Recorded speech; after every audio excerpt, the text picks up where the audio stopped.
You are watching This is Xirtus. what it's like. It feels just like this is happening to you, and you're about to train. You don't know. Whoa!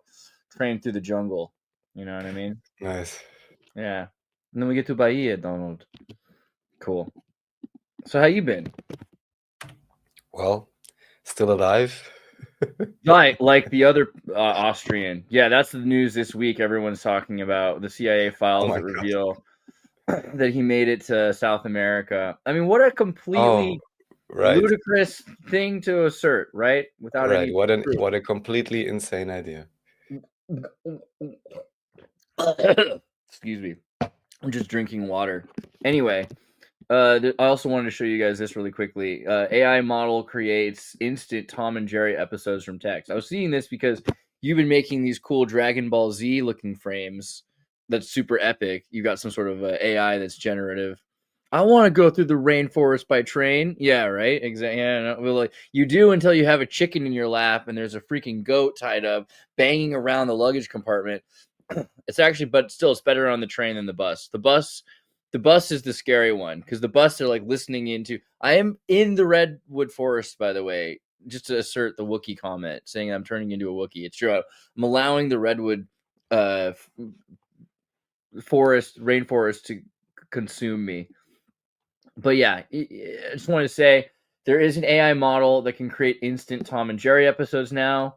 We're finally here. Everyone can pat themselves on the shoulder. This is exciting stuff. Let me go to the research paper, test time training at GitHub. You can read the paper if you want, but I really just want to show you some examples. This is a completely AI generative. Let me pull it up there. This is completely AI generated Tom and Jerry, just with like I think just a very small amount of this is the future. Within the next year, big corporations, now that this has been done, you're going to start seeing AI generative versions of all of their IP. Yeah, I just guarantee it. All of a sudden, you're going to see the Flintstones, the Jetsons, pretty much any show from the 80s that they only had one season of. I can imagine that a lot of those catalogs are owned by Turner, so Turner's going to probably be bringing back Captain Planet, Thundercats, things like that. And yeah, Harvey Birdman, attorney at law. At this point, you'll just have infinite generative episodes. Look at this though. Look how good. It's not perfect. I won't pretend that it's perfect, but dang if it's not close. Like this is a full-on episode of Tom and Jerry going on right now. I mean, they didn't really attack each other. They seem to be working together. But here, what about? Let's see. Is this right? Is this the same one or what? No, yeah. Look, this is them. The words are a little off. These are all things that could be cleaned up. But for the first generation of generative cartoons, it's pretty good. This is pretty solid stuff. The gestalt, the general shape of everything, and the flow of everything is pretty perfect. And these are all, I think, 1 minute tokens.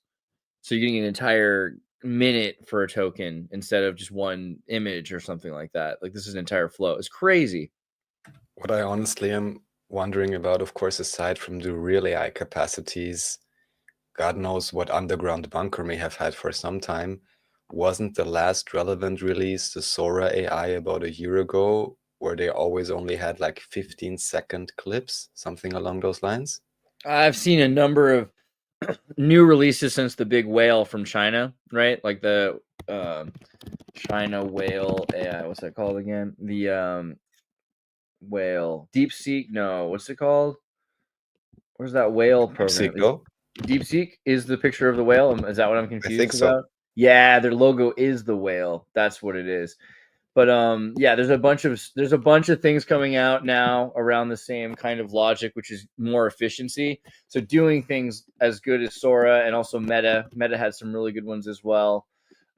Google, Meta, all of these companies are putting out better and better stuff. Here, actually, you can see the some of the first changes. Here's local attention, and here's the TTTMLP version, which is already like a lot better than the. I mean, this is not bad, but you can see it's not perfect, and it gets way better. And then there's further enhancements, the gated delta net, which while it's producing multiple characters, it has pretty good physics. And here's Mamba 2, distorting Tom's appearance as he growls and chases Jerry. Sliding window attention. Sliding window alters the kitchen environment and duplicates Jerry stealing the pie. See, now they're going to a different like screen, it's a different area. So all of these new things that are coming out, and I think that it's going to be a lot easier. I mean, this is all done with a text prompt. They just said, do a Tom and Jerry cartoon. Looked up its training on Tom and Jerry, and then it made its own Tom and Jerry cartoon. So it's a lot less effort on the human's part, and it's showing that it's a lot smarter now at knowing what is Tom and Jerry versus something else. It's pretty impressive, gotta say. So that's the end of humans doing cartoons, I think. I think we just hit that limit. Yeah, and it's going to be interesting, of course, because this will not only be available to huge companies, but eventually to everyone. And then Right. only maybe it may come back again at the idea of how good are you actually at story writing and so on. Because from what I've seen so far, at least, AI is not necessarily the most creative, ultimately. Right. Well, we're not training it to be creative. You know, like AI is being trained to good point. give us exactly what we want. It's like sit, heal, chase this stick, bring the stick back to me. That we're just basically seeing if it can be obedient. I feel like that's not the same. By the way, I feel like I am. This is riffing off of Farmer John from the new Looney Tunes movie. I don't know if you've seen the new Looney Tunes movie, The Day the Earth Blew Up. Have you heard of this movie yet? This movie just came out, and it's about oh my god, no programming at all, I'm sure. It's about aliens that are invading the Earth by mind controlling people through synthetic flavoring additives put into gum products. You know what? So aside from this, which of course I'm not going to comment on too much, the most interesting thing I recently saw was various pictures of this particular Austrian, and apparently in many pictures him seeming to change height. Now I will of course not comment further on this, but you know. Yeah, the doubles. There's definitely I want to doubles. Let me see. But as it also relates actually to the link list I put up, have you seen? And I haven't really seen it because interesting. There's a whole bunch of doubles. There's a lot of doubles, you know, obviously. Wait, but here on the page they're saying that the dead guy is a double, of course, or what? Of course, yeah. I mean, well, they never found his body. All they have is a female skull in the Soviet. Don't say that, Andreas. No, I mean, you can watch the American History Channel. I know. Now it's official. I know how quickly the Overton window changes. But in terms of media and the Overton window, have you seen, and I hope not, Captain America: Brave New World? Just Captain America: Brave New World. No, is that the one that the guy hated America? The actor said he didn't really think of Captain America as being about America. I haven't seen it yet. Well, first of all, what I have to say, maybe it's because I don't know the IP enough, and I don't have any problem. Well, Captain America is about a little Jewish boy who becomes an Aryan by taking synthetic drugs. Originally, right? If you also, I got to be careful about what I say now, but anyways, whatever I understand about the IP, and even here you can see it, when did his skin turn black? I was quite confused by this, to be honest, when I started. Oh, well, I mean, I think they have, maybe it's like isn't there like I don't know the reason. Maybe there's a reason. Maybe he's a new Captain America. I haven't seen the movie. Does anybody know? Is it just a complete remake or reboot, or is it that this is because in the Green Lantern there are multiple Green Lanterns, right? Like there's different police officers that can have the Green Lantern ring. So of course there is I think Jon Stewart is the Black Green Lantern. He's great. You know, I think also Miles Morales as Spider-Man. There's a whole thing behind that makes sense. But yeah, originally a lot of these characters were not just about white people; they're specifically about Jewish people. So Superman obviously is Jewish, and you know, by the way, happy Passover for everybody because it's coming. But there's also Captain America was a scrawny, emaciated 4F person at very least. He had glasses. He's flat-footed, and the way we rate someone for service in America, it's like A, B, C, D, E, F, and then 1, 2, 3, 4. And so 4F is the worst, least likely to be drafted, least likely to be used in the military position.